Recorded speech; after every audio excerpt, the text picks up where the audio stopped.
Hello students, my name is Zariah Reid and I'm very excited today to be presenting to you this speech on mental health care practices.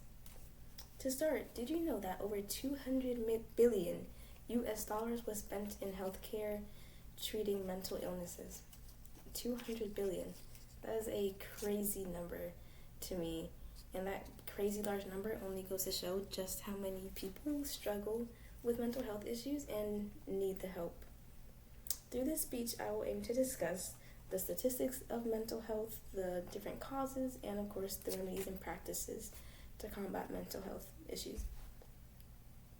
I chose this topic because I personally struggle myself with certain mental health care issues, and I take comfort in reading over different remedies and practices and knowing that I'm not alone through my issues and there are ways that I can help myself get better. The three main points of this speech that I'm going to go over are the statistics of mental health and how it affects people of all ages, race, and gender, the different causes of mental health care issues, of course there are numerous, and then of course the practices and remedies to help improve mental health care, or to just maintain a good state of mental health. Starting off with the statistics of mental health. My first source website by Mental Health Care Services by Family Physicians state that over 20 million US college students have mental health concerns. That's 20 million in just the United States that are college students. So imagine how many more there are out there that are under college students or above or outside the US. Well, I have a rough estimate for that number. Another source website by World Health Organizations state that over 900 million people around the world are struggling with some type of mental health issue. That's 3 billion, almost 1 billion people in the world struggling with mental health issues, and the number is only getting bigger. Another source website by the Cleveland Clinic state that there are over 200 types of mental health illnesses. Of course, when you think of mental health illnesses, people think of the common ones such as anxiety disorder, depression, bipolar, schizophrenia, etc. And while those are very important common ones that affect people, myself included, this high number of 200 mental health issues just go to show that there's many more mental health issues that people are struggling out there. Why did I just tell you all these numbers? What was the purpose of that for?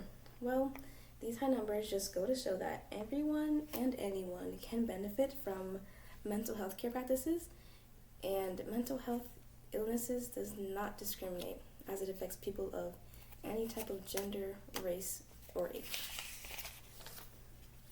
On to the different types of mental health illness causes, things that cause the mental health issues. A source website by Medline Plus go over numerous different causes for mental health issues, but I just highlighted the three common ones that are more commonly seen today, or ones that I can personally relate to. First one being that mental health illnesses are inherited through genes. That can be really scary to think about. I know a friend whose mother was diagnosed with bipolar disorder, and because of that she was scared herself that she would get the gene of bipolar disorder. And while that is scary to think about, it is important to know if your parents do have certain mental health care illnesses, so that way you are able to go out and seek the help if needed. Another mental health care cause would be just general stress in your life. This stress can lead to different things like anxiety disorder or even depression, and these stresses can come from different sources such as family or just other past experiences, which can sometimes lead to PTSD, unfortunately. And the last mental health care cause I'll go through would be isolating yourself from friends and family. I can personally attest to this one because whenever I'm going through something mentally, I find myself isolating from certain family and friends. and just going through it by myself, but believe it or not, isolating yourself can actually make your mental health condition worse sometimes, and it's important to it is important to have a good inner circle that you can talk to and relate to, so keep a good mental health state of mind. There are many more types of things that can attribute to a decline in mental health care, but these are just the ones that are more common today and ones that I can personally relate to. Lastly, to go over, of course, the practices and remedies to improve your mental health state of mind. The website source National Institute of Mental Health, they go over about 8 different remedies and practices to help your mental health. But of course, I'm just going to go over the 3 that I find most helpful, but of course, it is different for everybody.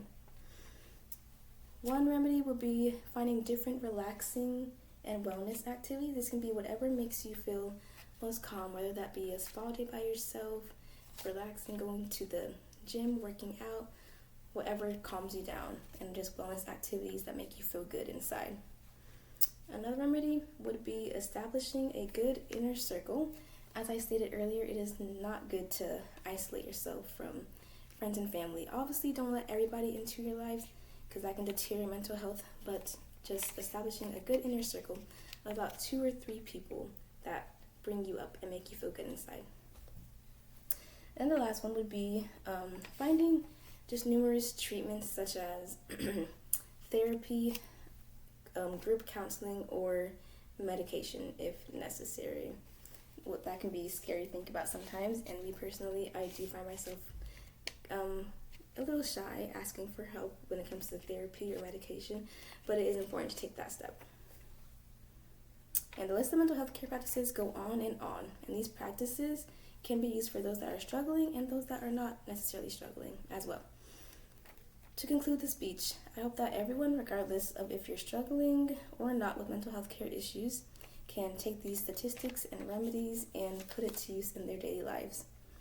To recap the 3 main points, we have anyone can be affected by bad mental health and can benefit from these practices.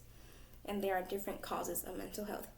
And then there are many different practices to maintain or improve your mental health.